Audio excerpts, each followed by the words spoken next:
দিনভর শ্রীভূমিতে বিক্ষিপ্ত ঘটনা। ধর্মঘটের নামে একাধিক স্থানে উত্তপ্ত পরিস্থিতি। শ্রীভূমি জেলা শাসকের কার্যালয়ের সামনে বিক্ষোভ একাংশের।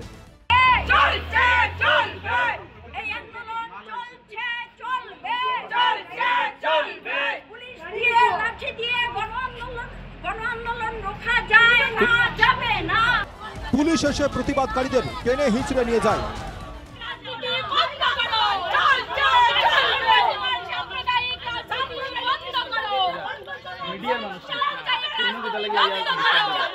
আমরা পিকেটিং করছি, আমরা শান্তপ্রিয়ভাবে দাঁড়িয়েছি।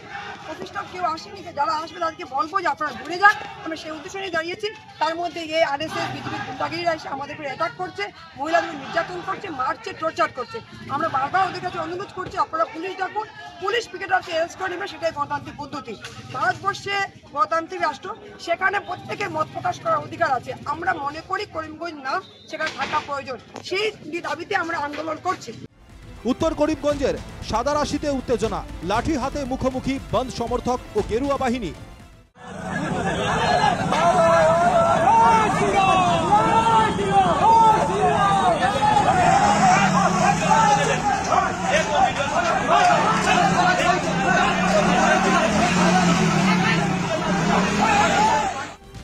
জেলায় সবচেয়ে বেশি উত্তেজনা দেখা গেল বদরপুরের নবীনচন্দ্র কলেজের সামনে। ছাত্রছাত্রীরা অবরোধ করে জাতীয় সড়ক।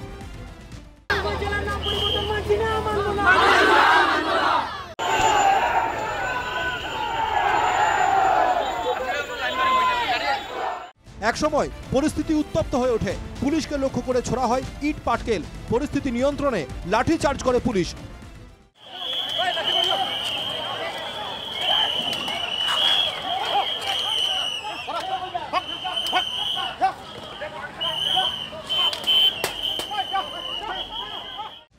দিনভর এভাবেই উত্তেজনা দেখা গেল জেলার বিভিন্ন প্রান্তে। ধর্মঘট সফল এমনটাই দাবি করল কংগ্রেস। সার্থক হয়েছে। কিছু প্রশাসন যন্ত্র লাগিয়ে, কিছু দোকানপাট, কিছু নামদারি কিছু সংগঠন লাগিয়ে, সরকারের দ্বারা পরিচালিত কিছু সংগঠন লাগিয়ে কিছু দোকানপাট শহর অঞ্চলের 2-1টা 4-5টা দোকানদার খোলা হয়েছে। কিন্তু সমস্ত জেলায় আপনারা দেখেন সর্বস্তরের মানুষ, সর্বসাধারণ একত্রিতভাবে এই ধর্মঘটকে সমর্থন করেছে। তাই আপনাদের মাধ্যমে করিমগঞ্জ জেলার সর্বস্তরের নাগরিককে আমি ধন্যবাদ জানাই। এই আমাদের এই সংগঠনের পক্ষ থেকে আমরা ধন্যবাদ জানাই। এই করিমগঞ্জ জেলার নাম পরিবর্তন মানুষ মানে না এবং মানবেও না। ধর্মঘট সফল বলছে কংগ্রেসীরা, কিন্তু শহরাঞ্চলে ধর্মঘটের কার্যত কোনো প্রভাব পড়েনি। সংখ্যালঘু অধ্যুষিত এলাকায় আংশিক প্রভাব ছিল। তবে জেলার বিভিন্ন প্রান্তে যে অশান্তির আগুন দেখা যায় তা নিয়ে ক্ষুব্ধ বিজেপি।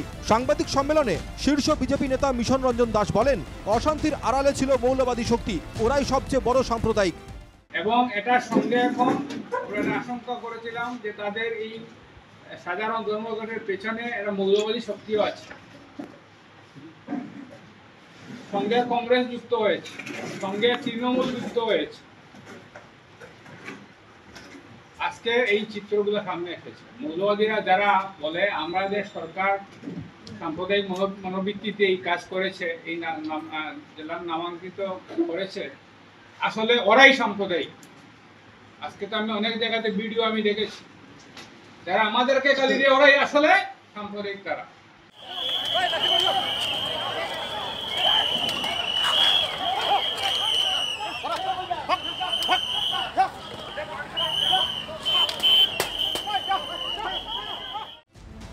করিমগঞ্জ জেলার নাম পরিবর্তনের সিদ্ধান্ত ঘোষণার পর তেমন প্রতিবাদ বিক্ষোভ চোখে পড়েনি, কিন্তু বিধানসভা নির্বাচন এগিয়ে আসতেই ঘোলা জলে মাছ ধরতে চাইছেন একাংশ নেতারা।